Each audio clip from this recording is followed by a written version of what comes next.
জীবন ব্যবস্থার সাথে অর্থাৎ রাজনীতির সাথে কোরআনের কোনো সম্পর্ক নেই। এই কারণে অপরাধী যারা, জালিম যারা, এরা আল্লাহর কোরআনের এই আয়াতগুলোকে বরদাস্ত করতে পারে। তো এই কাঁটাযুক্ত খাবারের আরেকটা নাম হচ্ছে জাক্কুম। পাগলের মতো কেন আল্লাহর ওয়াদার কথা মনে ছিল না?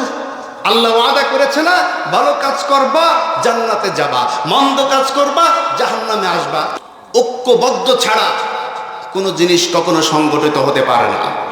ঠিক কিনা যারা বলাই যাব, চলো আমরা সকলে মিলে এই জাহান্নামের দ্বার রক্ষী ফেরেশতা যারা আছে তাদের কাছে গিয়ে একটু আহ্বান জানাই, যাতে করে তারা আমাদেরকে একটু এই জাহান্নামের আগুন থেকে মুক্তি দেয়। বলি নাউযুবিল্লাহ।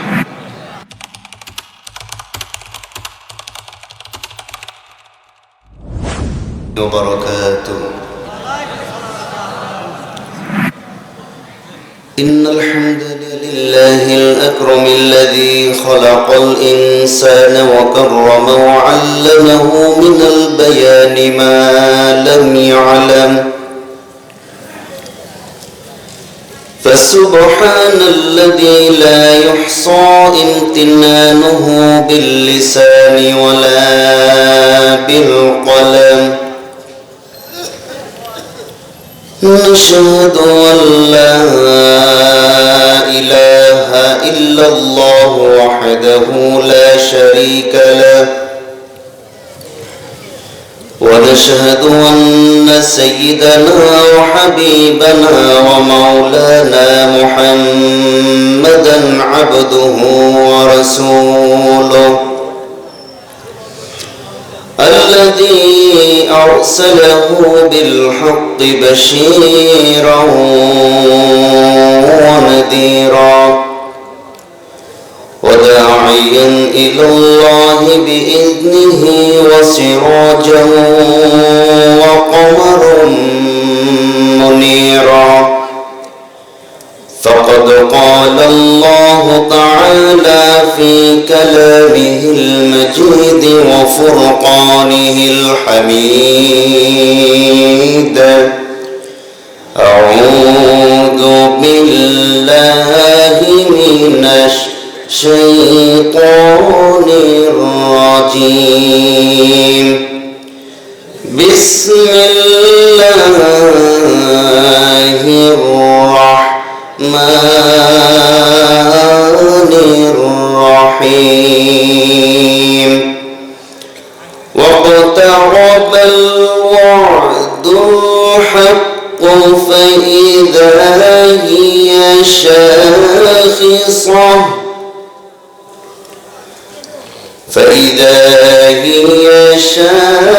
شاخصة أبصار الذين كفروا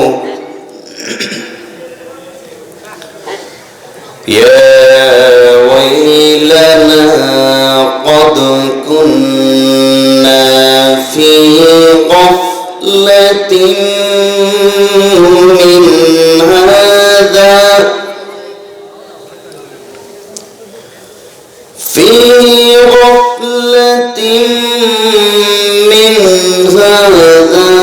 بل كنا ظالمين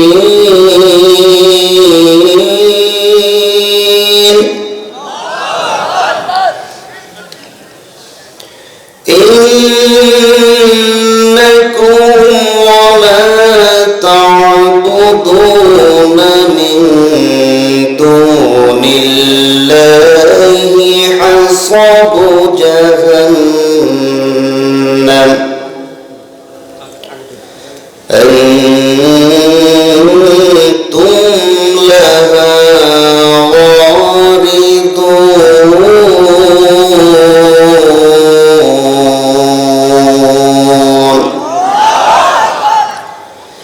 الله أكبر بسم الله الرحمن الرحيم إن الله وملائكته يصلون على النبي النبي يا أيها الذين آمنوا صلوا عليه وسلموا تسليما اللهم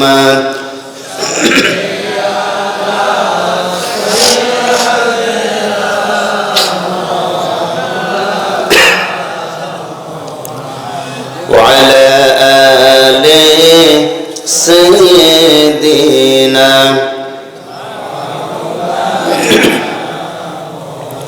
নবীর প্রতি মহব্বত ভালোবাসা আমাদের কম না বেশি? একটুখানি বেশি মহব্বত নিয়ে নবীর প্রেমে মাতোয়ারা হয়ে জবান খুলে সবাই বলুন আল্লাহুম্মা সাল্লি আলা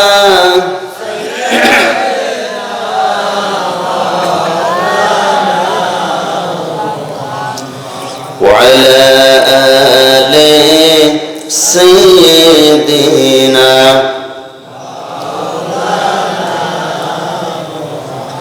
রসুল আমার ভালোবাসা রসুল আমার আলোআশা রসুল আমার প্রেম বিরহের মূল আলোচনা রসুল আমার কাজী কর্মে অনুপ্রেরণা আল্লাহুম্মা সাল্লি আলা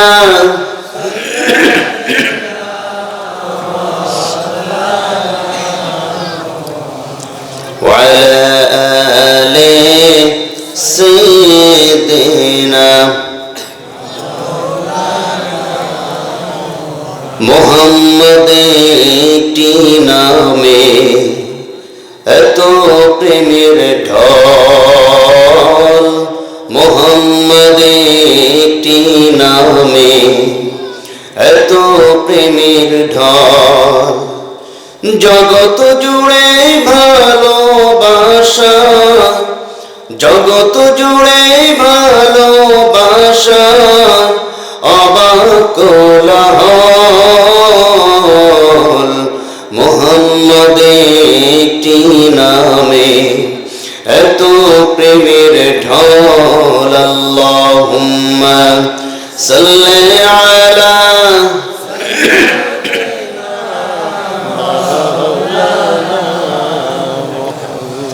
وعلى آل سيدنا সবাই বলুন বালাগাল উলা বিকামালিহি কাশাফাত দুজা বিজামালিহি হাসানাত জামিউ ফিসালিহি সাল্লু আলাইহি সূরাত ইউসুফ বিদারি হিকমতে লুকমান মা করিয়ে কুরআন বারি ইহদি লিসাদ মান মা বলগল উলা বিকামালিহি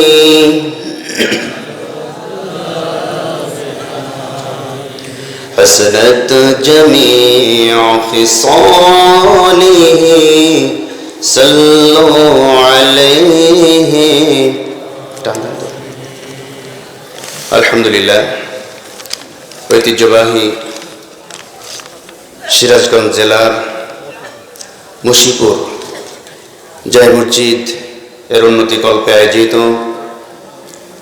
93তম বিরাট ইসলামী জলসার সম্মানিত মুহতারাম মুকাররম সভাপতি, সম্মানিত শ্রদ্ধাভাজন ব্যক্তিবর্গ, উপস্থিত হযরত উলামায়ে কেরাম, ফুদালায়ে নিজাম, আইম্মায়ে মাসাজিদ, সামনে উপবিষ্ট অত্র অঞ্চলের কোরআন পিপাসু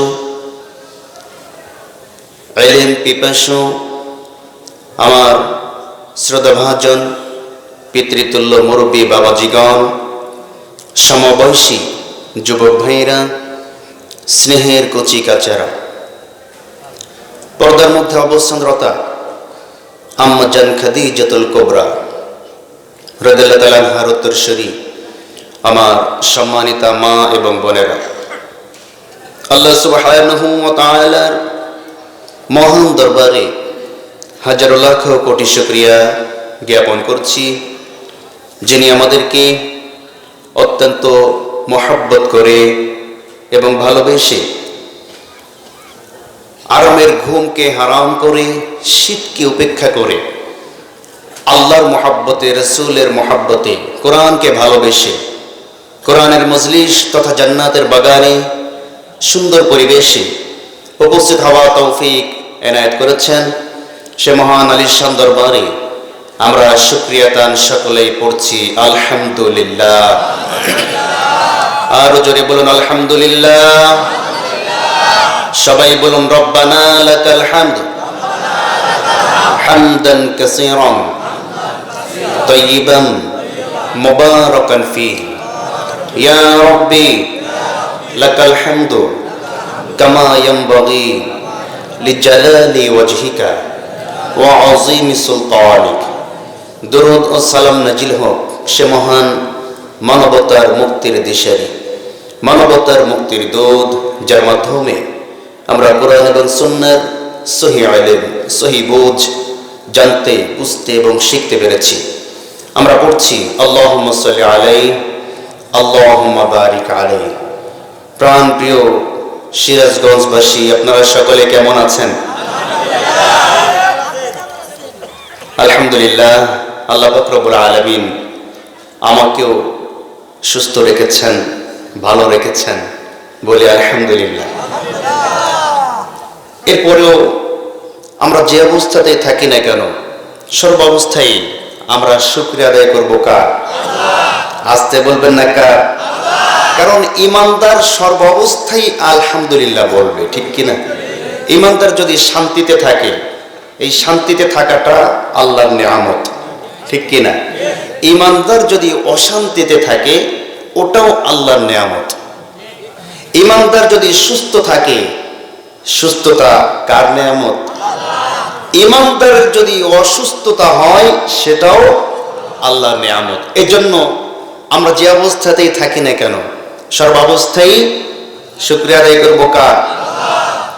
সর্বাবস্থায় যদি শুকরিয়া আদায় করা হয় আল্লাহর, তাহলে বলেন তো খুশি হবেন কে? আল্লাহ খুশি হবেন, ঠিক কিনা? কারণ আপনার আমার জীবনের মালিক কে? এই জমিনের মালিক কে? আসমানের মালিক কে? সব কিছুর মালিক কে? তাহলে এই জমিনে আইন চলবে কার? আইন চলে কার? আল্লাহর আইন চলে। তাহলে আল্লাহর আইন চলার দরকার আছে না নেই? আছে। এটা 100% বিশ্বাস করতে হবে যে আল্লাহর আইন চলতে হবে। কারণ তিনি সৃষ্টি করেছেন, তিনি জানেন মানুষ কেমনে চললে ভালোভাবে চলতে পারবে, মানুষ কেমনে চললে বেপথে যাবে না।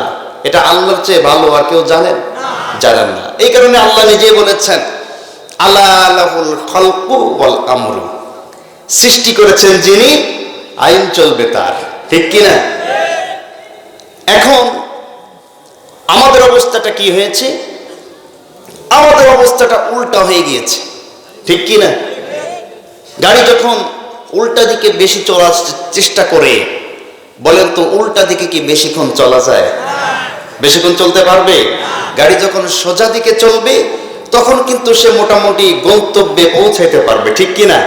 আর উল্টা দিকে চললে হয় পিছনের গাড়িতে ধাক্কা লাগবে, অথবা কোনো খাদের নিচে পড়ে যাবে, কিছু একটা দুর্ঘটনা তার হবেই হবে, ঠিক কিনা যদি বলেন? তা আমরা যখন সৃষ্টিকর্তার দেখানো পদ্ধতি, সৃষ্টিকর্তার আইনকে অমান্য করে উল্টা রাস্তায় চলা শুরু করে দিয়েছি, তখনই আমরা বিপদে পড়েছি, ঠিক কিনা?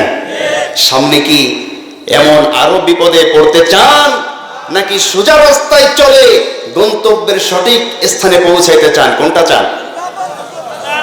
সোজা রাস্তায় যদি চলতে হয়, সোজা রাস্তায় যদি চলতে হয়, ব্যক্তিগত জীবন, পারিবারিক জীবন, সামাজিক জীবন, রাষ্ট্রীয় জীবন চলতে হবে মানুষের নিয়মে না আল্লাহর নিয়মে? আসতে বলবেন না, কার নিয়মে চলতে হবে? আল্লাহর নিয়মে চলতে হবে। এখন যদি আমরা বলি যে মানুষের পারিবারিক জীবন, রাষ্ট্রীয় জীবন এটা চলবে মানুষের আইন দিয়া, আর শুধু মসজিদ চলবে আল্লাহর আইন দিয়া, এটা কি আসলে কথাটা কি ঠিক হলো? ঠিক হয়েছে? হয়নি। আবার আমরা এখন অনেকে বলা শুরু করেছি যে মানুষের জীবন ব্যবস্থার সাথে, অর্থাৎ রাজনীতির সাথে কোরআনের কোনো সম্পর্ক নেই। কথা বলছেন না কেন? এটা কিন্তু আমরা বলা শুরু করেছি। যারা রাজনীতি, এখানে অনেক রাজনৈতিক ব্যক্তিবর্গ আছেন, আমি আপনাদেরকে প্রশ্ন বিষয় না এবং কটাক্ষ করার বিষয় না, ভালোবেসে অবগতি করানোর জন্য বলতে চাই, আপনি একটু গুগলে সার্চ করবেন রাজনীতি শব্দের অর্থ কি, দেখবেন ওখানে আসবে রাজনীতি শব্দের অর্থ হচ্ছে বিচারকের ন্যায় বিচারের সাথে রাষ্ট্র চালানো, এটাকে বলে রাজনীতি। আমার ভাইয়েরা খুব ভালো করে বুঝতে হবে, যদি রাজনীতির অর্থ এটা হয় বিচারের সাথে ন্যায় বিচার প্রতিষ্ঠিত করে সমাজ চালাইতে হবে, দেশ চালাইতে হবে, রাষ্ট্র চালাইতে হবে, এই কথাটা আমরা প্রত্যেক জুমায় ইমাম সাহেবের মুখে জুমার নামাজের পূর্বে নামাজে দাঁড়াবার আগে এই আয়াতটা শুনতে পাই। সুবহানাল্লাহ পড়েন। আল্লাহ পাক রব্বুল আলামিন বলছেন, ইন্নাল্লাহা ইয়া'মুরুকুম বিল আদলি ওয়াল ইহসান ওয়া ইতা'i যিল কুরবা ওয়া ইয়ানহা আনিল ফাহশাই ওয়াল মুনকারি ওয়াল বাগই ইয়াইদুকুম লাআল্লাকুম তাযাক্কারুন। জোরে বলুন আল্লাহু আকবার। নিশ্চয় আমি আল্লাহ পাক রব্বুল আলামিন তোমাদেরকে হুকুম করে দিয়েছি, অর্ডার করে দিয়েছি, বিল আদলি ওয়াল ইহসান, সমাজে ন্যায় প্রতিষ্ঠিত করতে হবে, ইনসাফ ভিত্তিক সমাজ পরিচালনা করতে হবে, ন্যায় এবং ইনসাফ ভিত্তিক রাষ্ট্র ব্যবস্থা কায়েম করে জনগণের হক পূর্ণাঙ্গ রূপে আদায় করে দেওয়ার নামই হচ্ছে রাজনীতি। এখন যারা আমার বন্ধুরা বলে কোরআনের রাজনীতি নাই আর রাজনীতির সাথে কোরআন আলাদা, এরা বোঝে না তাই বলে, ঠিক কি না? আমরা তাদেরকে আবেদন জানাই, তাদেরকে আহ্বান জানাই, সাধুবাদ জানাই যে আপনারা কোরআন পড়েন, বেশি করে কোরআন স্টাডি করেন, আপনাদের প্রত্যেক প্রশ্নের জবাব এই কোরআনের মধ্যে আপনারা পেয়ে যাবেন, ঠিক কিনা জেনে বলেন। কষ্ট লাগে কখন জানেন? কষ্ট লাগে ওই সময় যাদের সাথে দিনের পর দিন, রাতের পর রাত একসাথে আম বাগানে পালাইছিলাম, কথা বলছেন না কেন? ধান ক্ষেতের মধ্যে মশারি টানিয়ে ঘুমিয়েছি, যাদের সাথে সারা রাত ফাঁকা রাস্তার মধ্যে শুধু পায়চারি করেছি আর দেখেছি কোন দিক দিয়ে মামুরা আসে, কথা হচ্ছে না কেন? একসাথে পিটানি খেলাম, একসাথে জেল খাটলাম, একসাথে রাত জেগে থাকলাম, একসাথে হুইসেল শুলে ঘর থেকে বেরে দৌড় মারলাম। আজকে তারা আমাদের কোনো অবদানটাই স্বীকার করতে চাচ্ছে না। আমার ভাইরা, আমার বন্ধুগণ, ঐক্যবদ্ধ ছাড়া কোনো জিনিস কখনো সংগঠিত হতে পারে না, ঠিক কিনা যারা বলেন? যখনই মানুষের মধ্যে ঐক্যের ফাটল ধরবে তখনই মানুষ বিপদের সম্মুখীন হবে, ঠিক কিনা যারা বলেন? যেমনি ভাবে দলমত নির্বিশেষে ছাত্র জনতার আহ্বানে ঐক্যবদ্ধ হয়ে বাংলাদেশের জমিন থেকে জালিমকে, ফ্যাসিস্টকে একসাথে তার বাবার বাড়িতে পাঠিয়ে দেওয়া হয়েছে, ঠিক তেমনি ভাবে সামনেও যদি আপনারা এক না থাকতে পারেন, আল্লাহর কসম করে বলছি বলছি, এর চাইতো বড় ফ্যাসিস্ট এই বাংলার ভূমিতে চেপে বসবে, তখন আর কিছু করার ক্ষমতা থাকবে না। কথা বলেন ঠিক কিনা?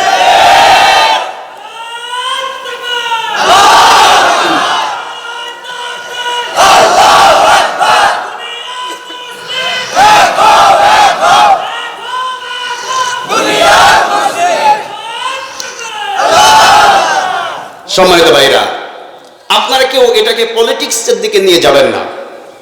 আমি এখানে কোনো পলিটিক্সের আলোচনা করতে আসি নেই। আমি কোরআন থেকে কয়েকটা মেসেজ আপনাদেরকে দিতে এসেছি। কথা কি বুঝতে পেরেছেন? কিন্তু কোরআন জনগণের কথা বলে, ঠিক কি না? কোরআন সমাজের কথা বলে, কোরআন রাষ্ট্রের কথা বলে। কোরআন শুধুমাত্র কবরের কথা আর জান্নাত আর জাহান্নামের কথা বলে না। এই কোরআনের মধ্যে 913টি আয়াত আছে কেমনে আপনি সমাজ চালাবেন এই বিষয়বস্তু নিয়ে। সুবহানাল্লাহ পড়লেন না? আমার ভাইয়েরা, পার্শ্ববর্তী যে বন্ধু রাষ্ট্র আমাদের আছে, এই বন্ধু রাষ্ট্র এতদিন আমাদের মাথার উপরে চেপে বসেছিল ছায়ার মতো করে, প্রকাশ পাই নাই, কিন্তু এখন আমরা পায়ে পায়ে সেটা টের পাচ্ছি। ঠিক কিনা জেনে বলেন? আমাদের দেশ থেকে সবকিছু শুধু নিয়েছে, বিনিময়ে আমাদেরকে কিছুই দেয় নাই, পানি ছাড়া। কথা বলছেন না কেন? সবকিছু শুধু নিয়েছে, পানি ছাড়া আর কিছুই দেয় নাই। যদিও কিছু দিয়েছে, বিনিময়ে ডবল টাকা নিয়েছে।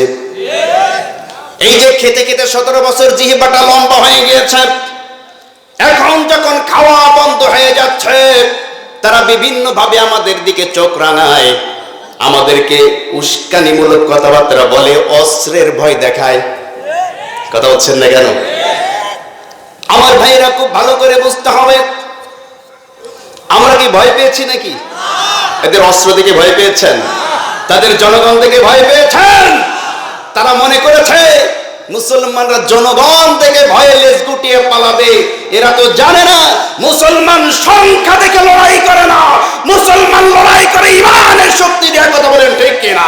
যার জ্বলন্ত প্রমাণ আমাদের সাহাবায়ে কেরাম 370 জন 1000-এর বিরুদ্ধে লড়াই করে বিজয় নিয়ে এসেছিল। কথা বলেন ঠিক কিনা?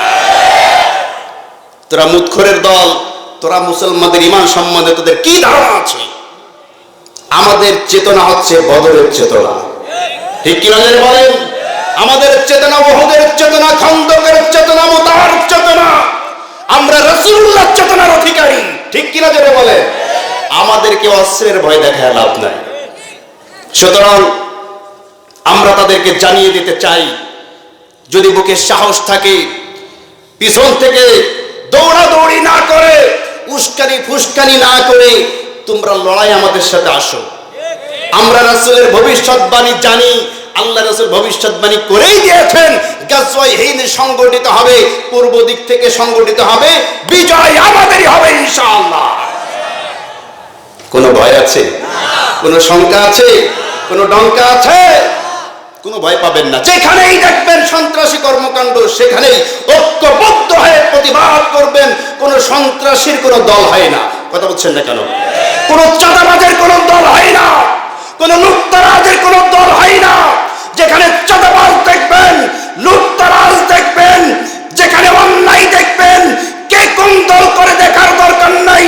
সকলে ঐক্যবদ্ধ হয়ে অন্যায়ের প্রতিবাদ করতে হবে। রাজি আছো কারা কারা? হাত তুলে দেখিয়ে দাও।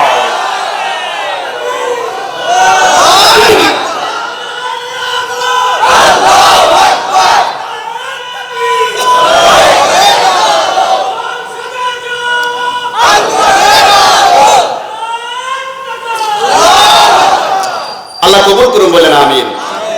মনে রাখবেন, বিএনপির যে নেতৃত্ব স্থানীয়, সেখান থেকে অর্ডার দিয়েছে নাকি তোমরা চাঁদাবাজি করে খাও? বলেছে? অন্য অন্য যে সমস্ত রাজনৈতিক দল আছে আমাদের বাংলাদেশে, তারা কি ঘোষণা দিয়েছে তোমরা লুটপাট করে খাও? তাহলে বুঝবেন চাঁদাবাজের কোনো দল নাই, ও দলের নাম ভাঙিয়ে চাঁদাবাজি করে। কথা বলছেন না কেন? লুটপাটকারীর কোনো দল নাই, দলের নাম ভাঙিয়ে লুটপাট করে। কথা কি বোঝা গিয়েছে? সুতরাং ঐক্যবদ্ধ থেকে দেশটাকে সুন্দরভাবে গড়তে হবে। কথা বোঝা গিয়েছে? যাই হোক, আমি আর ওদিকে বেশি যাচ্ছি না। আমি আপনাদের সামনে তেলাওয়াত করেছি সূরাতুল আম্বিয়া থেকে কয়েকটি আয়াত। এই আয়াতগুলিকে সামনে নিয়ে কিছু কথা আপনাদের সামনে বলতে চাই। একটু কি সময় দেওয়া যাবে? থাকবেন তো ইনশাআল্লাহ? খুব সুন্দর মানুষ আপনারা, বলে আলহামদুলিল্লাহ। সম্মানিত ভাইরা আমার, আম্বিয়া শব্দের অর্থ কি জানেন? আম্বিয়া শব্দের অর্থ কি? আম্বিয়া শব্দের অর্থ হচ্ছে নবী রাসূলগণ। সুবহানাল্লাহ পড়ে। নবীর বহু বচন হচ্ছে আম্বিয়া, অর্থাৎ নবী রাসূলগণ। এই সূরাটির মধ্যে আল্লাহ সুবহানাহু ওয়া তাআলা 17 জন নবীর ঘটনা বলেছেন। সুবহানাল্লাহ পড়েন। কতজন? 17 জন নবীর ঘটনা আল্লাহ সূরা আম্বিয়ার মধ্যে দিয়েছেন। এই কোরআনের মধ্যে সর্বমোট কতজন নবীর ঘটনা আছে? 25 জন। মাশাআল্লাহ। তার মধ্যে 17 জনের ঘটনা শুধু এই সূরার মধ্যে আছে। সুবহানাল্লাহ পড়লেন না? আমার ভাইয়েরা, এই 17 জন নবীর ঘটনা আল্লাহর নবীকে আল্লাহ পাক রব্বুল আলামিন কেন শোনালেন? খুব ভালো করে আমাদেরকে বুঝতে হবে। যে আয়াত তেলাওয়াত করেছি, এই আয়াত বোঝার আগে এই সূরার প্রথম থেকে যদি আমরা একটু লক্ষ্য করি, আল্লাহ পাক রব্বুল আলামিন এই সূরার প্রথমে আল্লাহর নবীকে জানিয়ে দিচ্ছেন, নবী ইকতারাবা লিন-নাসি হিসাবুহুম ওয়া হুম ফি গাফলাতিন মু'রিদুন। জোরে বলুন আল্লাহু আকবার। মানুষের মৃত্যুর সময়, মানুষের অন্তিম সময়, মানুষের হিসাব দেওয়ার সময় তার সামনাসামনি কাছাকাছি চলে এসেছে। মানুষ যে এই দুনিয়া ছেড়ে আস্তে আস্তে চলে যাচ্ছে, এটা মানুষ গাফেল হয়ে আছে, এই বিষয়ে মানুষের কোনো চিন্তা ভাবনা নেই। আমার ভাইয়েরা, বলেন তো আমাদের বয়স দিন দিন বাড়ছে না কমছে? হ্যাঁ, কমছে। একটা দিন আপনার আমার সামনে থেকে চলে যাচ্ছে, একটা দিনের জন্য আপনি আমি কবর দিকে এগিয়ে যাচ্ছি। একটা সপ্তাহ আপনার আমার দিন থেকে চলে যাচ্ছে, এক সপ্তাহের জন্য কবরের দিকে আমরা এগিয়ে গেলাম। একটি বছর চলে গেল, একটি বছর কবরের দিকে আমরা এগিয়ে গেলাম। একটি মাস চলে গেল, একটি মাস কবরের দিকে এগিয়ে গেলাম। আমার ভাইয়েরা, কারো 30 বছর পার হয়ে গিয়েছে, 30 বছরের জন্য কবরের দিকে এগিয়ে গেলাম। যার বয়স 50 বছর, 50 বছরের জন্য কবরের দিকে এগিয়ে গেলাম। এবার কে কতদিন বাঁচবো আমরা কি জানি নাকি? আসতে বলবেন না, আমরা কি জানি? কে কতদিন বাঁচবো জানি না। অনেকের আছে ছোট ভাই কবরে চলে গিয়েছে, বড় ভাই জীবিত আছে। অনেক এমন আছে বাবা জীবিত আছে, সন্তান কবরে চলে গিয়েছে। আসার যেমন সিরিয়াল আছে, যাওয়ার কিন্তু তেমন সিরিয়াল নাই। এজন্য আল্লাহ বলছেন তাদের হিসাব দেওয়ার সময় তাদের সামনে চলে এসেছে, কিন্তু তারা অমনোযোগী হয়েছে নবী।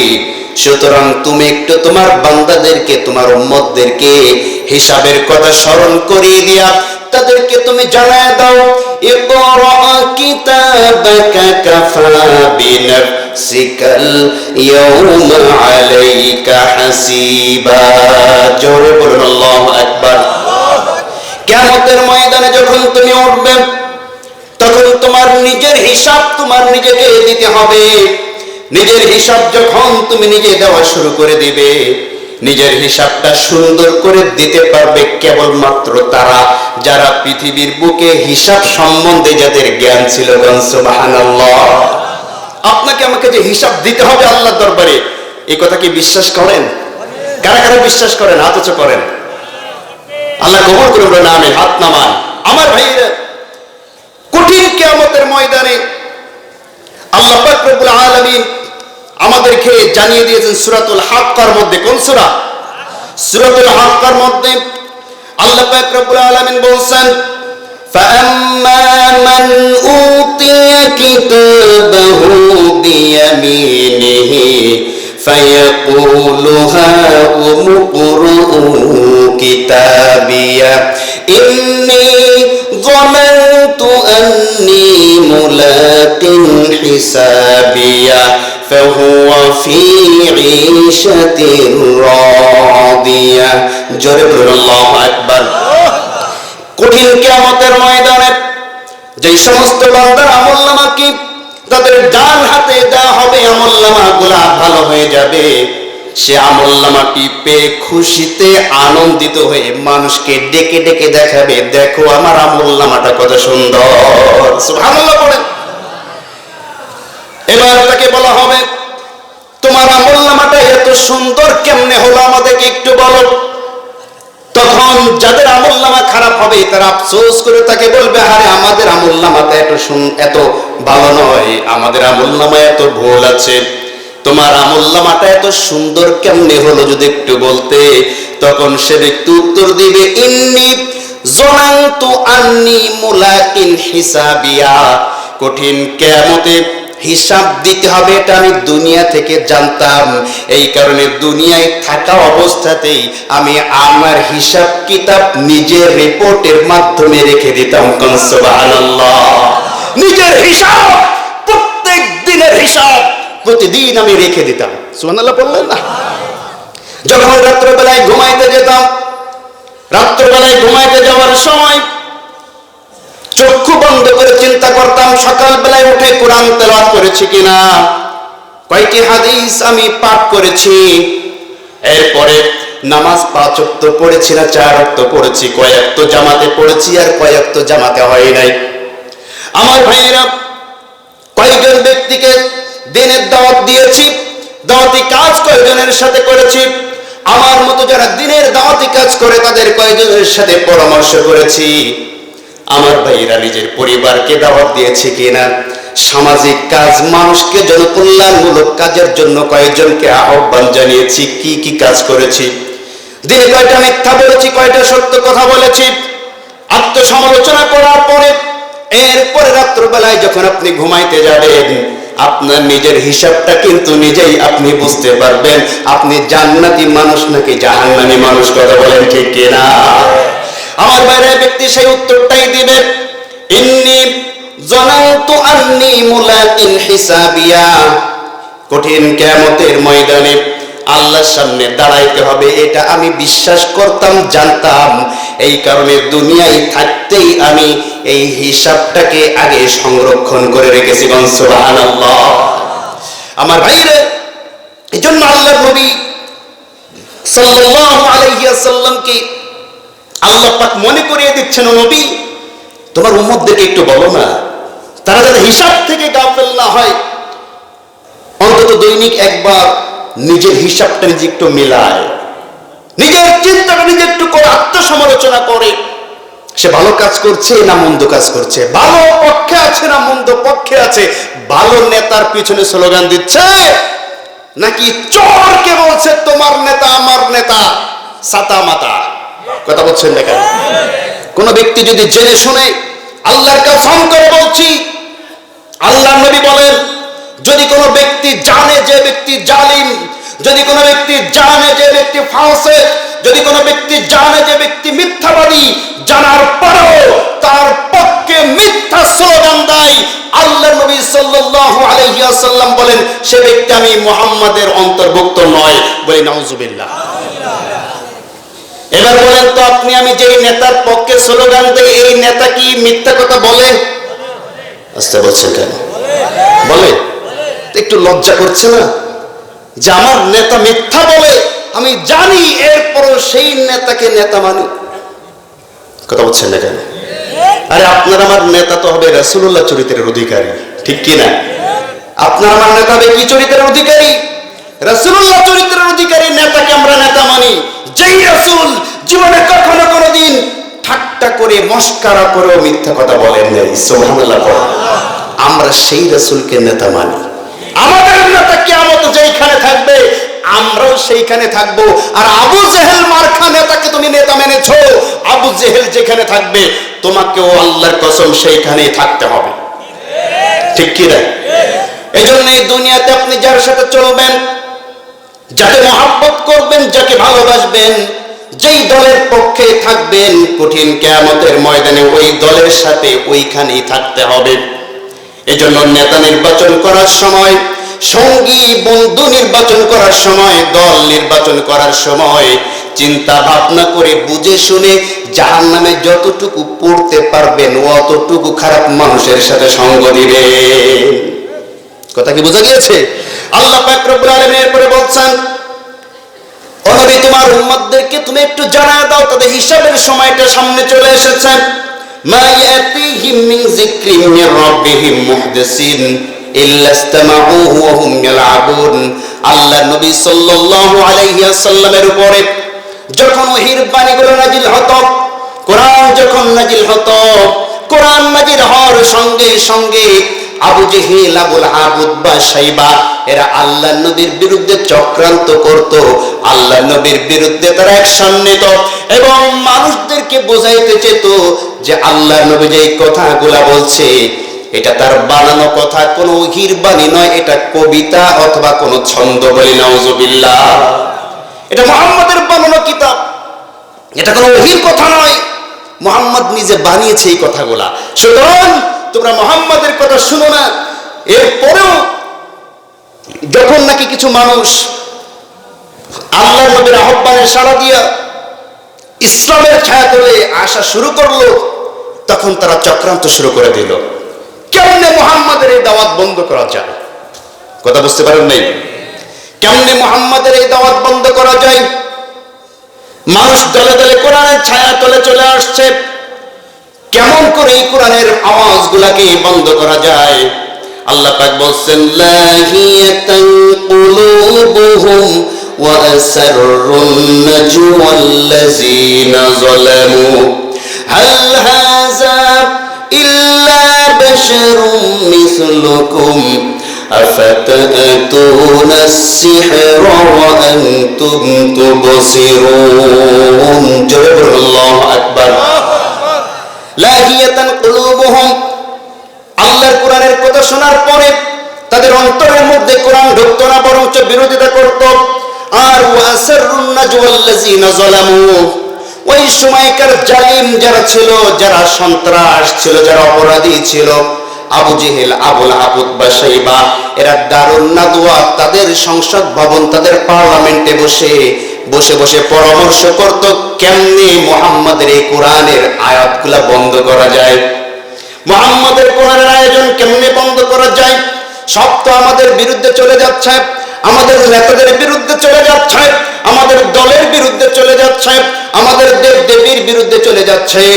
আমরা যে লুটপাট করছি, রাহাজানি করছি, খুন করছি, ধর্ষণ করছি, মানুষের হকগুলোকে নষ্ট করছি, এই কোরআনে তো দেখি বেছে বেছে আমাদের বিরুদ্ধেই খালি কথা কয়। কথা বলছেন না কেন? আমরাও যখন কোরআনের কথা বলি, এক শ্রেণীর মানুষ গত 17 বছরও যে কথা বলতো, মনে করেছিলাম তারা চলে গিয়েছে, আর এই কথা শুনতে হবে না। কিন্তু এখনো কিছু মানুষ সেই একই কথা বলা শুরু করেছে যে কোরআনে কি বেছে বেছে শুধু আমাদের নেতাদের বিরুদ্ধেই কথা আছে নাকি? কথা বলছেন না কেন? আমার ভাই, আমি সেদিকে গেলাম না। কাফের মুশরিকরা দেখতো সমস্ত কথা কোরআনে আমাদের বিপক্ষে।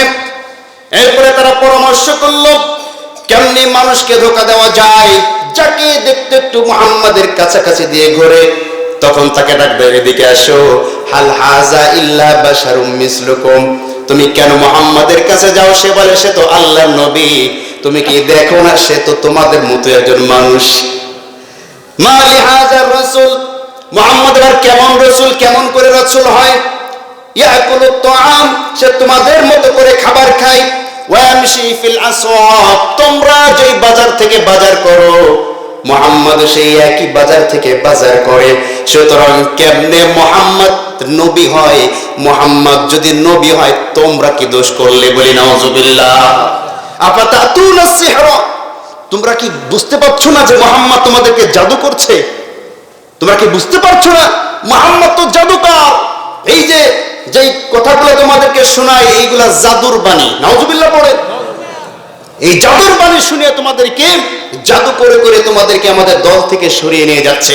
সুতরাং মুহাম্মাদের দ্বারের কাছেও যাওয়া যাবে না। আজকেও আমাদের সমাজের কিছু মানুষ কোরআনের কাছে যারা মানুষ আর না আসে, ইসলামের কাছে যারা মানুষ না আসে, এই কারণে উলামায়ে কেরামের বিরুদ্ধে বিভিন্ন মিথ্যা অপবাদ দিয়া জনগণ থেকে উলামায়ে কেরামদেরকে দূরে সরিয়ে রাখতে চায়। কথা বলেন ঠিক কিনা? কিন্তু এই জনগণ আর আগের মতন পাগল নয়। এই জনগণ বুঝতে শিখেছে তোমরা এতদিন পর্যন্ত উলামায়ে কেরামদের বিরুদ্ধে মিথ্যা অপবাদ দিয়া উলামায়ে কেরাম থেকে আমাদেরকে দূরে সরিয়ে সরাইয়া রেখে তোমরা যা খুশি তাই করেছো, আমরা মনে করেছি তোমরা ঠিক কাজ করেছো। কিন্তু যখন কোরআনের কাছে জনগণ এসেছে, আলেমদের কাছে জনগণ এসেছে, কোরআন বুঝতে শিখেছে, তখন তাদের মুখোশ জাতির সামনে উন্মোচন হয়ে গিয়েছে। কথা বলেন ঠিক কিনা? এই কারণে অপরাধী যারা, জালিম যারা, এরা আল্লাহর কোরআনের এই আয়াতগুলোকে বরদাস্ত করতে পারবে না। ঠিক কিনা জোরে বলেন? আমার ভাইয়েরা, আমার বন্ধুগণ, এবার আল্লাহর নবী সাল্লাল্লাহু আলাইহি ওয়াসাল্লাম তাদের সমস্ত চক্রান্তকে দূরে সরিয়ে দিয়া, তাদের সমস্ত চক্রান্তগুলোকে উপেক্ষা করে তিনি এরপরে যখন কোরআনের এই দাওয়াতি কার্যক্রম সামনে বাড়ানো শুরু করে দিলেন, তারা আল্লাহর নবীর বিরুদ্ধে চক্রান্ত শুরু করলো। সর্বপ্রথম তাকে লোভ লালসা ধরাইতে লাগলো। ও মুহাম্মদ, তুমি কি অর্থ করি চাও, সম্পদ চাও? যদি তুমি সম্পদ চাও, আমরা মক্কার সমস্ত ধনী ব্যক্তিরা সমস্ত সম্পদগুলোকে একত্রিত করে তোমাকে ধনী বানিয়ে দিব। আল্লাহ নবী বললেন, আমি সম্পত্তি চাই না। তাহলে কি চাও তুমি মুহাম্মদ? তুমি কি ক্ষমতা চাও?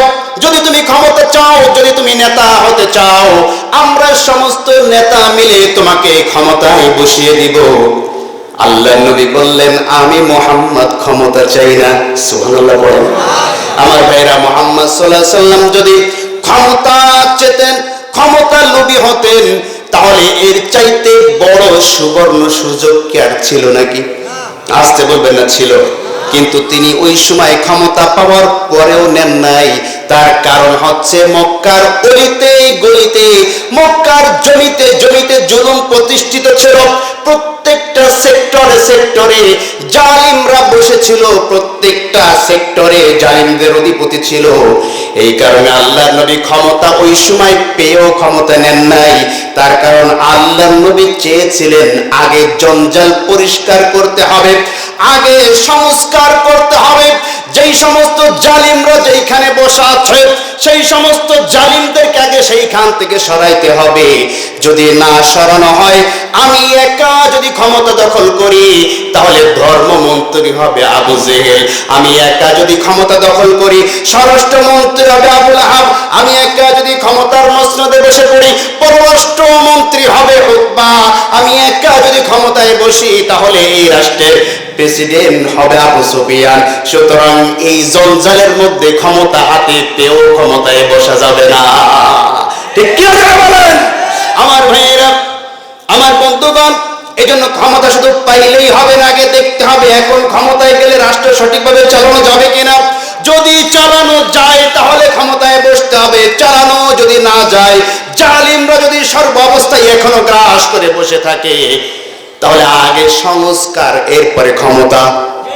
কথা হচ্ছেন না কেন আমার ভাইরা? আমরা দেখতে পাই আগেও যেই সমস্ত মোড়ের থেকে চাঁদা উঠানো হতো, এখন ওই একই মোড়ের থেকে চাঁদা উঠানো হয়, শুধু চেহারাটা পাল্টানো। কথা হচ্ছেন না কেন? যেই মোড়ে চাঁদা দেওয়া লাগতো, সেই মোড়ে এখনো চাঁদা চালু আছে না বন্ধ হয়েছে? আমার ভাইরা, যেইখানে গেলে কেস খাওয়া লাগতো, সেইখানে গিয়ে এখনো কেস খাওয়া লাগে। কথা বলছেন না কেন? যেই অফিসে গিয়ে ঘুষ দেওয়া লাগতো, ওই এখনো সেই অফিসের ঘুষ বন্ধ হয় নাই। আপনি কেমন করে বলছেন দেশ স্বাধীন হয়ে গিয়েছে? কেমন করে বলছেন? আমার ভাইরা, আল্লাহ নবীকে তখন বলল, ও মুহাম্মদ, এত সুবর্ণ সুযোগ, ক্ষমতা পাওয়ার পরেও তুমি কেন ক্ষমতা নিচ্ছ না? আল্লাহ নবী বলছেন, এই ক্ষমতা আমি চাই না। এরপরে যখন আল্লাহ নবীকে তারা থামাইতে পারলো না, আল্লাহ নবীকে তারা হত্যার চক্রান্ত করলো। ঠিক কিনা জোরে বলেন? আল্লাহ নবীর উপরে নির্যাতন চালানো, নিপীড়ন চালানো।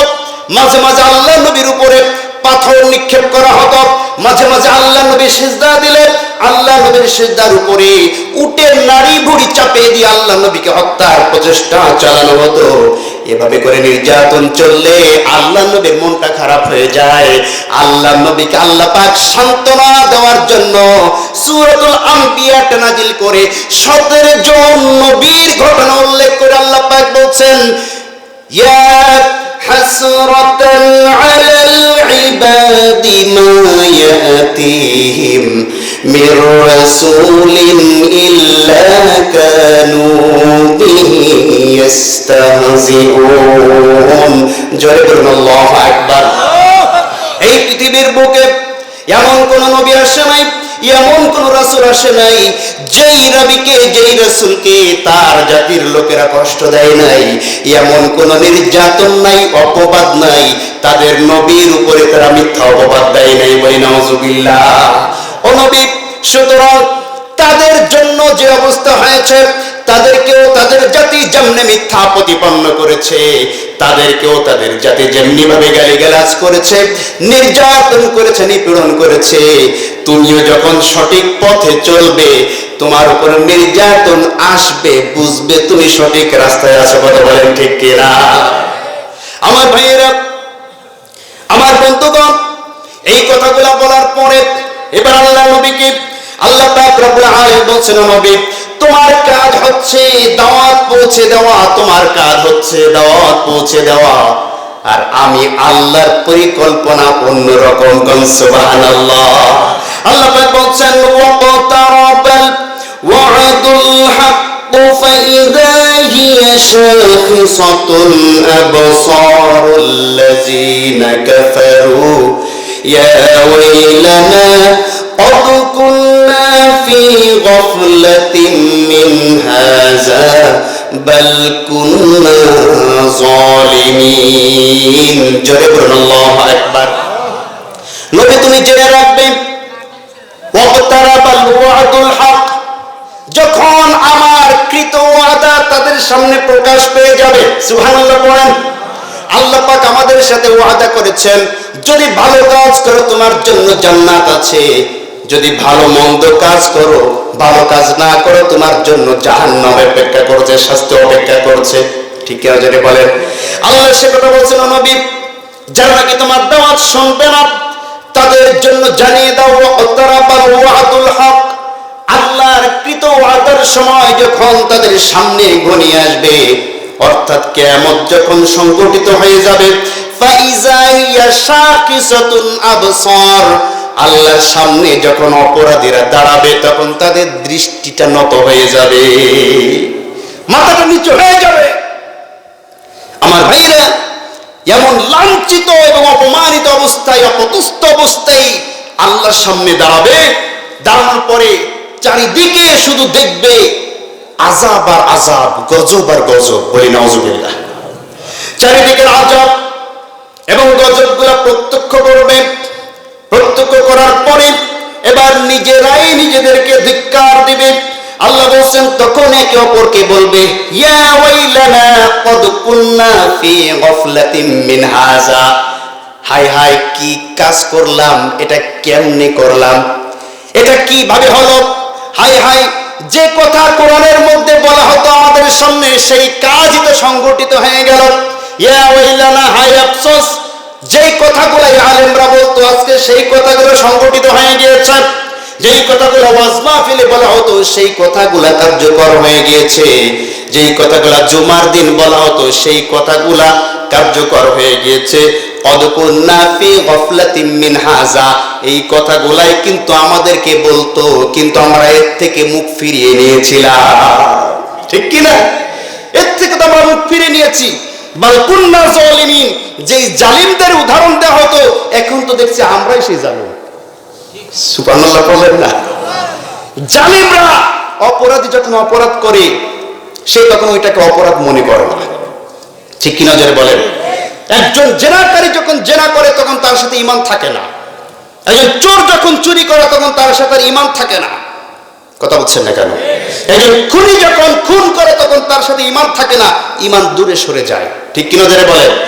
আমার ভাইরা, এরা যখন অপরাধ করেছে দুনিয়ায় এদের সাথে ঈমান ছিল না, বিবেক ছিল না, এজন্য দেদারচি অপরাধ কার্যক্রম সংগঠিত করেছে। কিন্তু অপরাধের শাস্তির কথা আমরা যখন বলেছি, এই কথার বিরোধিতা করেছে। সেই শাস্তি যখন দেখতে পেয়েছে তখন বলছে, আহারে বাল কুন্না যালিমিন, যে জালিমদের কথা দুনিয়ায় বলা হতো আমরাই তো দেখছি সেই জালিম। আমার ভাইয়েরা, এবার আল্লাহ পাক রব্বুল আলামিন বলছেন, আমাদের নবী, আমার নবীগণ, আমার নবীর ওয়ারিসগণ, উলামায়ে কেরামগণ তোমাদেরকে সর্বাবস্থায় বলতো কেবলমাত্র আল্লাহর কাছে মাথাটা নত করো, কোন তাগুতের গোলামি করো না, কিন্তু তাদের কথা শোনো নাই।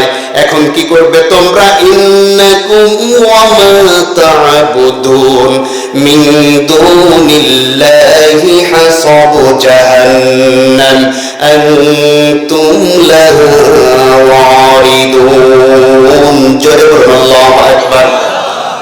ইন্নাকুম নিশ্চয় তোমরা, ওয়া মা তা'বুদুন এবং আমি আল্লাহকে বাদ দিয়ে যাদের গোলামি করেছো দুনিয়ায়, আমি আল্লাহর গোলামি করো নাই, নেতার গোলামি করেছ। আমি আল্লাহর হুকুম পালন করো নাই, নেতার হুকুমে মানুষের সাথে গিয়া জ্ঞানজাম করেছ। আমি আল্লাহর হুকুম পালন করো নাই। কার হুকুমে কি কাজ করেছো দুনিয়ায় সব তোমাদের মনে আছে। সুতরাং হাসাবু জাহান্নাম, তুমি এবং যাদের অনুসরণ করেছো তারা একসাথে জাহান্নামে নিক্ষিপ্ত হবে। বলে নাউজুবিল্লাহ। নেতা আর অনুসারী, দল আর দলের কর্মী, যারা আল্লাহ বাদ দিয়া রাসূল বাদ দিয়া দল করেছে, যারা মানুষের বিরুদ্ধে অবস্থান নিয়েছে, জুলুম করেছে, এই জালিম নেতা, জালিম দল, জালিম অনুসারী, আল্লাহ বলছেন হাসাবু জাহান্নাম, একসাথে জাহান্নামে যাবে। বলি নাউজুবিল্লাহ। আমার ভাইয়েরা, আমার বন্ধুগণ, আল্লাহ বলছেন আনতুম লাহা ওয়ারিদুন। জাহান্নামের অগ্নি প্রজ্বলন করার জন্য যে লাকড়ির প্রয়োজন হয়, তোমাদেরকে আল্লাহ সেই লাকড়ি হিসাবে গ্রহণ করে নিয়েছে। নাউজুবিল্লাহ। আমার ভাইয়েরা, এবার আল্লাহ উদাহরণ দিচ্ছেন, যদি আমি আল্লাহ বাদ দেয়া তারা যদি তোমার কোনো উপকার করতে পারতো, আমি আল্লাহকে বাদ দিয়ে যাদের ইবাদত করেছো তারা যদি সত্যিকারে ইলাহ হতো। আমার ভাইয়েরা, ইলাহ শব্দের একটি সংক্ষিপ্ত কথা আমাদেরকে জানতে হবে, কারণ আমরা অনেক সময় এইটাকে ভুল করি। ইলাহ শব্দের অর্থ হচ্ছে যে যার জন্য পাগল সেই তার ইলাহ। কথা বুঝছেন নাই? কোন ব্যক্তি যদি আল্লাহর হুকুমের কাছে সর্ব অবস্থায় নিমজ্জিত থাকে, সব সময় আল্লাহর হুকুম পালন করতে থাকে, সে তার রবকে, সে তার আল্লাহকে ইলাহ বানিয়ে নিয়েছে, রব বানিয়ে নিয়েছে। কোন ব্যক্তি যদি সারাদিন টাকার পিছনে ছোটে, টাকা ছাড়া কিছু চেনে না, সে টাকাকে তার রব বানিয়ে নিয়েছে। কথা বলছেন না কেন?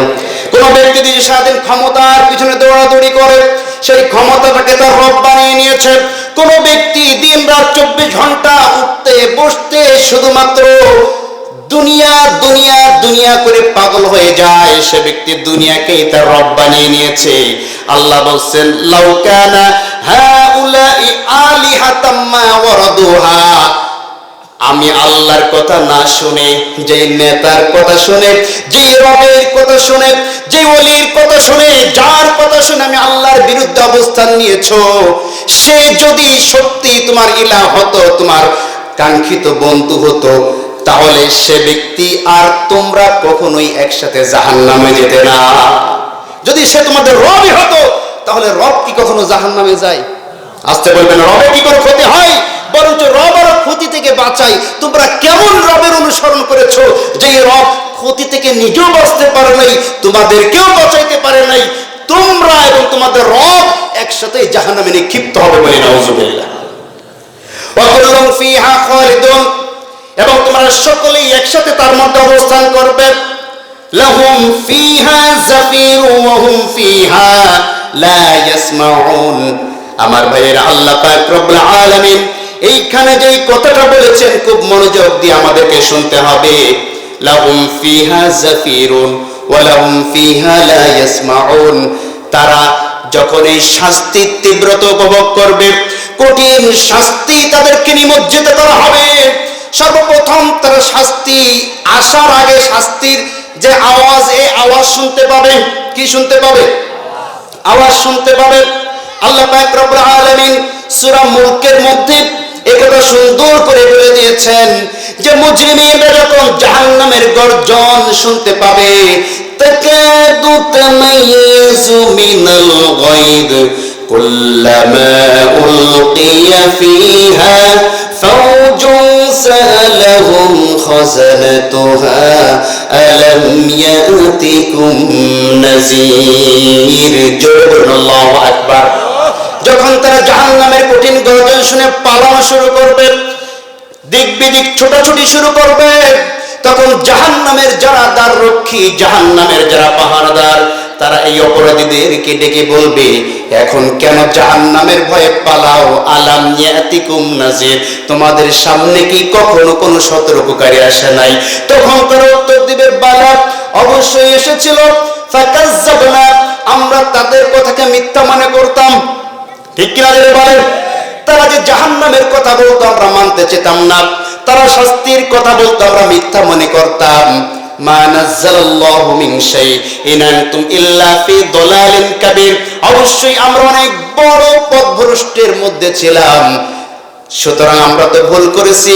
লাউ কুন্না নাসমাউ, আরে দুনিয়ায় যখন আমাদেরকে বলা হতো তখন যদি আমরা একটু শুনতাম, আও নাআকিলু, এবং যদি একটু বোঝার চেষ্টা করতাম, মা কুন্না ফি আসহাবিস সাঈর, তাহলে তো আমরা আজকের এই কঠিন জাহান্নামের মধ্যে আমাদেরকে আসতে হতো না।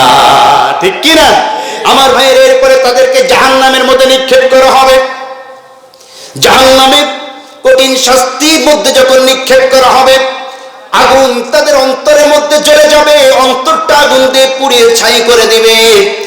আগুন যখন তাদেরকে পাকড়াও করবে, আগুনের তীব্র গরম সহ্য করতে না পেরে, আগুনের তীব্র শাস্তি সহ্য না করতে পেরে, তারা তখন বাঁচার জন্য দিক বিদিক ছোটাছুটি করবে। জাহান্নামের মধ্যে সকলে একত্রিত হবে। জাহান্নামের মধ্যে নেতাও যাবে, কর্মীও যাবে। যাবে কি যাবে না? নেতাও যাবে, কর্মীও যাবে। এবার দেখবেন কোন মানুষ, দুনিয়াতেই তার নজির আছে, দুনিয়ার বুকে যদি কোনো মানুষ কোনো বিপদের মধ্যে পড়ে, বিপদে পড়লে বাঁচার জন্য কিন্তু আর একজনের দোষ বলে না, ও আমাকে এনেছে, অথবা উনি আমাকে অর্ডার দিয়েছে, ওর কারণে এই কাজটা করেছি, শুধু আর একজনের দোষ দিয়ে বাঁচার চেষ্টা করে। করে কি করে না? জাহান্নামেও যখন যাবে তখন বাঁচার জন্য তারা একে অপরকে দোষারোপ করবে। কর্মীরা তখন নেতাদেরকে দেখে বলবে, এই নেতাদের কারণেই আমরা জাহান্নামে এসেছি। কি বলবে? নেতাদের কারণে জাহান্নামে এসেছি। আল্লাহ বলছেন, কঠিন কিয়ামতের ময়দানে নেতাদের সাথে কর্মীদের যখন দেখা হয়ে যাবে, তখন বলবে, বাল মাকরুল লাইলি ওয়ান নাহারি ইজ তা'মুরুনানা আন নাকফুরা বিল্লাহি ওয়া নাজআলা লাহু আনদাদা। জোরে বলুন আল্লাহু আকবার। ওয়া ক্বালা আল্লাযীনা ইসতুদঈফু লিল্লাযীনা ইসতাকবারু, কর্মীরা নেতাদের কি বলবে, বাল মাকরুল লাইলি ওয়ান নাহার, দিন রাত 24টা ঘন্টা তোমরা আমাদেরকে দিয়ে কাজ করিয়ে নিয়েছো। ওয়াসারুন নাদামাতা লাম্মা রাআউল আযাব, তোমাদের অর্ডার শুনে, তোমাদের কথা শুনে অমুকের মাথায় বাড়ি মেরেছি, তোমাদের কথা শুনে অমুকের দোকানটাকে পুড়িয়ে দিয়েছি, তোমাদের কথা শুনে অমুক দলের বিরুদ্ধে অবস্থান নিয়েছি। এখন তোমাদের কারণে, আজকে খারাপ কাজের কারণে জাহান্নামে এসেছি, তোমরাই তো সেই অপরাধী। এবার নেতারা বলবে যে আমাদের কোনো অপরাধ নেই, আমরা তো শুধু তোমাদেরকে বলেছি, তোমরা কেন করেছো, দোষ তো তোমাদের। নেতারা তখন অস্বীকার যাবে, এই নেতা তখন আপনাকে আমাকে চিনবে না, যে নেতার কথা শুনে আরেকজনের উপরে আপনি নির্যাতন করেন, যে নেতার কথা শুনে আর একজনের সাথে আপনি খারাপ আচরণ করেন, যে নেতার কথা শুনে আর একজনের বিরুদ্ধে মিথ্যা অভিযোগ দেন, এই নেতা কঠিন জাহান্নামে কিন্তু আপনাকে আমাকে চিনতে পারবে না, অস্বীকার করবে। আমার ভাইয়েরা, এবার কর্মীরা আল্লাহর দরবারে আহ্বান জানাবে, ও রব্বুল আলামিন, ইন্না আতা'না সাদাতানা ওয়া কুবারানা ফাআদাল্লুনা সাবিলা। ও আমাদের রব, ইন্না আতা'না সাদাতানা, আপনি বিশ্বাস করেন, আপনি তো জানেন এই নেতারা আমাদেরকে পথভ্রষ্ট করেছে। নাউযুবিল্লাহ বলেন, এই নেতারা আমাদেরকে পথভ্রষ্ট করেছে। আর ওয়াকুবারানা, এবং আমাদের দলের যারা প্রবীণ ছিল, যারা মুরব্বী ছিল, মুরব্বীদের কথাই আমরা অপরাধ করেছি। ও রব্বুল আলামিন, রব্বানা আতিহিম দিফাইনি মিনাল আযাব, আমাদেরকে যা শাস্তি দিবা এই নেতাদেরকে তার ডবল শাস্তি দেওয়া লাগবে। নাউযুবিল্লাহ। আমার ভাইরা, এই দুনিয়াতে খুব ভালো করে বুঝবেন, দুনিয়ার বুকে আপনি যদি কোনো ভালো কাজের সূচনা করেন, একজনকে একটা ভালো কাজের দাওয়াত দিলেন, বা একজনকে যে একটা ভালো কাজ যদি আপনি করাইতে পারেন, আপনার কথা শুনে এই ব্যক্তি ভালো কাজ করার পরে সেই ব্যক্তির মাধ্যমেও আরো কিছু মানুষ যদি ভালো কাজ করে, যত মানুষ ভালো কাজ করবে তত মানুষের ভালো কাজের সব আল্লাহ আপনার আমলনামায় দান করবে। কারণ সুবহানাল্লাহ। পক্ষান্তরে দুনিয়াতে যদি আপনি কোনো মন্দ কাজ কাউকে দিয়ে করান, মনে করেন যে আপনি জীবনে প্রথম কোনোদিন যদি কাউকে বিড়ি খাওয়া শেখান, কি খাওয়া? বিড়ি খাওয়া শিখিয়েছেন, কোনোদিন সে বিড়ি খায় নাই, সর্বপ্রথম আপনার কাছ থেকে বিড়ি খাওয়া শিখেছে। এই বিড়ি খাওয়া শেখার পরে, নেশাদ্রব্য আপনার কাছ থেকে সর্বপ্রথম শেখার পরে সে নিজে খায়, বন্ধু বান্ধব নিয়ে জনমের খাওয়া খায়, আস্তে আস্তে নেশাখোরদের বৃদ্ধি পায়। এই একজনকে খাওয়ানোর কারণে ওই ব্যক্তি আরো যত মানুষকে বিড়ি খাওয়াবে, খারাপ কাজে খারাপ নেশায় নিয়ে যাবে, ওই সমস্ত ব্যক্তির আমলনামার গোনাগুলা আপনার আমলনামায় কিন্তু চলে আসবে। বলে নাউজুবিল্লাহ। আমার ভাইয়ের জন্য তারা বলবে রব্বানা আতিহিম দিফাইনি মিনাল আযাব, আল্লাহ এই নেতাদেরকে আমাদের চেয়ে ডবল শাস্তি দিতে হবে, কারণ তাদের ইন্ধনে আমরা কাজ করেছি।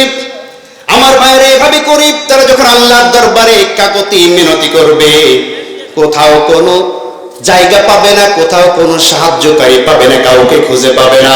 এবার তারা একত্রিত হয়ে বলবে, আহারে আমরা তো ভুল কাজ করেছি, আমাদের নেতাও তো আমাদের কথা শুনছে না। নেতারা বলবে, শোন, আমাদের উপরে যে বড় নেতা আছে ইবলিশ, চল তাকে গিয়ে ধরি, ইবলিশের কথাই তো আমরা এই কাজগুলো করেছি। কথা বলছেন না কেন? ইবলিশের কথাই কোরআনের মাহফিল নিয়ে এসে বাজার দিয়ে ঘোরাঘুরি করেছি, ইবলিশের কথাই কোরআনের আওয়াজ কানে না ঢুকাইয়া কানে ইয়ারফোন লাগাইয়া ঘরের মধ্যে বসে রয়েছি।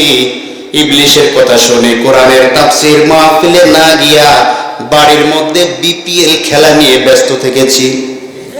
কথা বলছেন না কেন? খোঁজ নিয়ে দেখেন এই অঞ্চলের অনেক যুবক এবং অনেক মানুষ